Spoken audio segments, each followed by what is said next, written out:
In the waters off the Iranian coast, a converted cargo ship slips quietly through the night. To the untrained eye, it's just another merchant vessel. But this unique vessel, named Shahid Bagheri, represents a bold new chapter in Iran's ever-evolving unmanned aerial vehicle game. With an unconventional deck structure, unlike anything seen on traditional carriers, no armor, and other strange features, this isn't designed for fighter jets or helicopters. Its purpose is far more innovative. It's built for drones. After years of rumors, the veil has finally been lifted. Intelligence reports now confirm what naval strategists worldwide have long suspected. Iran's drone carrier is not just a concept, but a fully operational reality. Coincidentally, with tensions in the Middle East at an all-time high, the U.S. Navy, which has long dominated these waters with its massive carrier strike groups, has just ordered reinforcements to the area. The U.S. warships vastly outsize the Shahid Bagheri, with vessels 3 times longer and 10 times the water displacement. As these behemoths steam towards the region, many experts predict any confrontation would be decidedly one-sided. Yet, the true threat lies not in the Iranian ship itself, but in the swarms of agile, expendable drones it can deploy. Iran isn't playing by the old rules of naval warfare. In their strategy, size doesn't dictate the winner. As tensions rise, the confined waters of the Persian Gulf may soon witness a clash where traditional naval might face an entirely new form of combat. Over the past decade, Iran has quietly developed a significant presence in drone technology. This effort took a major leap forward on December 4, 2011, when Iran captured a US RQ-170, a highly advanced stealth drone. By reverse engineering this mysterious model, Iran gained access to critical stealth technology. The capture of the RQ-170 was a game-changer, not just for the technology Iran seized, but for the sheer audacity of the operation. The stealth drone, flying undetected in Iranian airspace, was suddenly intercepted and forced to land. While some reports hint at possible help from China or Belarus, the exact method remains unclear. What's certain is that it was a major embarrassment for the US, described as the most significant American loss of sensitive defense technology to a hostile state since the end of the Cold War, sparking criticism of the Obama administration. However, there was a strong possibility that Iran shared the RQ-170's captured technology, or even the drone itself, with defense partners like China, North Korea, Russia, or other US adversaries. Since then, America has moved on with successor models like the RQ-180. For Iran, however, this breakthrough marked a technological acceleration phase, making way for a diverse fleet of drones. And here's the kicker. They've been busy putting their new toys to work. Fast forward nearly 15 years from the American drone capture, and UAVs aren't just a part of Iran's military strategy. They're at its core, especially in asymmetric warfare.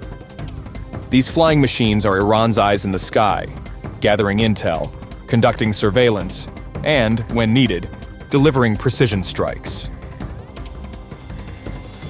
Iran didn't just stop at replicating the RQ-170. The nation has continued to develop and unveil increasingly advanced flying wing stealth drones, each generation with greater sophistication, allowing Iran to extend its reach far beyond its borders and project power in ways previously unattainable.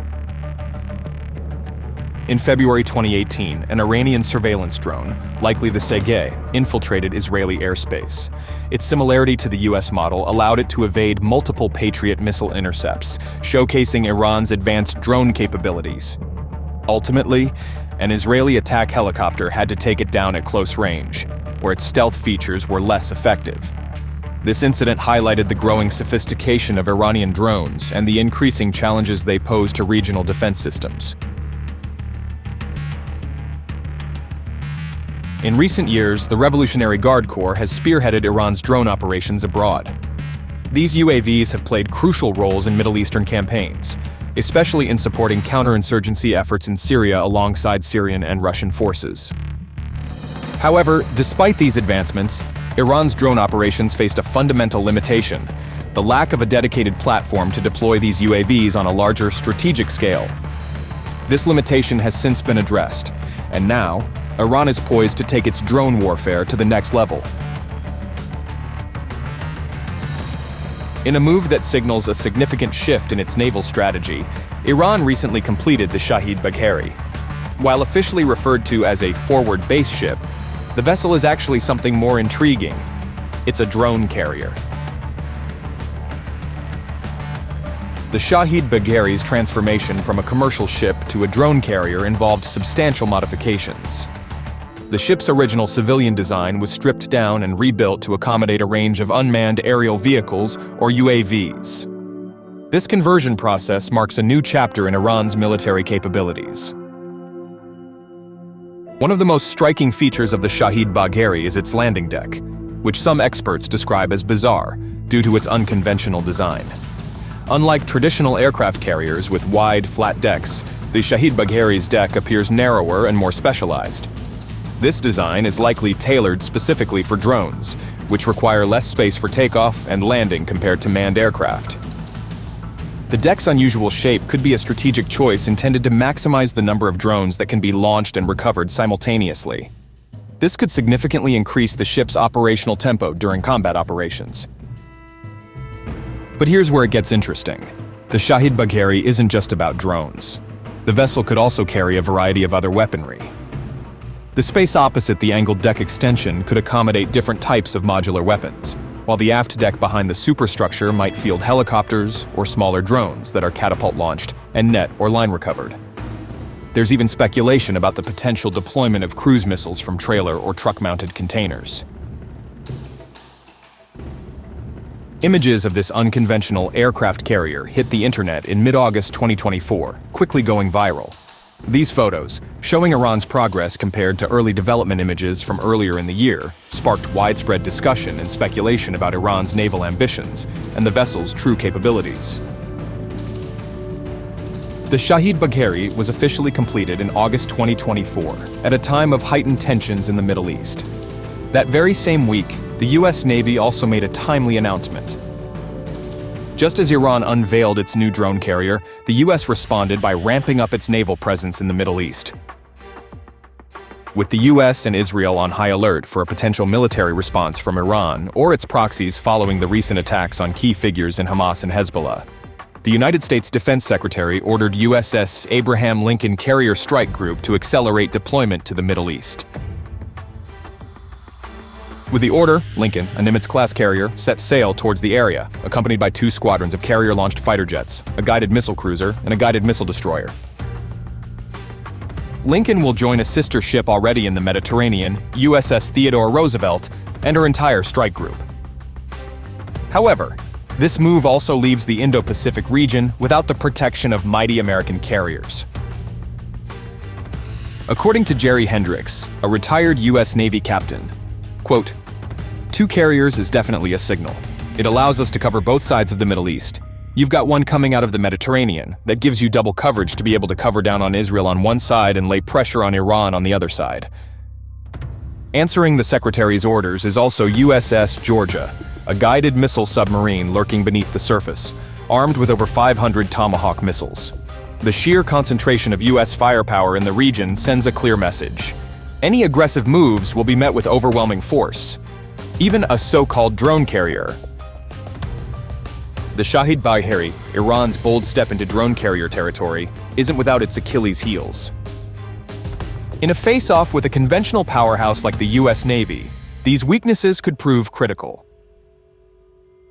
The new ship, Shahid Bagheri's most glaring weakness is its lack of armor. Traditional aircraft carriers are fortresses at sea, heavily armored and bristling with weapons. In contrast, the Iranian model is a soft target with minimal protection against enemy fire. This vulnerability is magnified in combat situations, where missiles, torpedoes, or even smaller naval craft could pose serious threats. Ironically, the ship's size, necessary for its drone fleet, only serves to make it an easier mark. While typical carrier strike groups benefit from a protective screen of escort ships, destroyers and frigates providing layered defense against aerial, surface, and submarine threats, the Revolutionary Guard Corps Navy lacks these vital support vessels. The drone carrier's operational concept, while innovative, is also its potential downfall. Relying heavily on drones, it excels in asymmetric warfare and specific missions. Yet these unmanned aircraft, advanced as they are, fall short when facing a broad spectrum of threats expected from a high-intensity conflict. In a hypothetical confrontation with the US Navy, these weaknesses wouldn't go unnoticed or wasted by the most powerful navy in the world. A direct clash between US carrier strike groups and Iran's drone carrier appears unlikely. The power gap is stark, and the Shahid Bagheri's vulnerabilities are glaring. However, dismissing it as just another warship would be a mistake. The Shahid Bagheri's true power isn't in slugging it out with American flat-tops, but in how it alters the American set rules of engagement. While the ship introduces a new element to Iran's naval strategy, it is clear that its role would be more suited to unconventional, asymmetric operations, rather than facing a traditional naval power head-on. Shahid Bagheri's ability to deploy swarms of drones, including those designed for reconnaissance, electronic warfare, and even kamikaze missions, presents a challenge that traditional naval assets may not be fully prepared for. Just a century ago, the US Navy's first aircraft carrier, USS Langley, started out as a humble collier named USS Jupiter. It was converted into a flat-top and, despite its limitations, became the foundation for what would evolve into the powerhouse of US naval aviation. While the IRGC Shahid Bagheri might not seem like much now, it has the potential to significantly extend Tehran's reach, much like those early carriers once did, especially more now since Iran has plans to convert a second container ship into a forward base ship for drone operations, although progress is still unclear. And while Shahid Bagheri might not win a straight fight, it's not trying to. It's aiming to change the fight altogether. The question is, how will the other players adapt?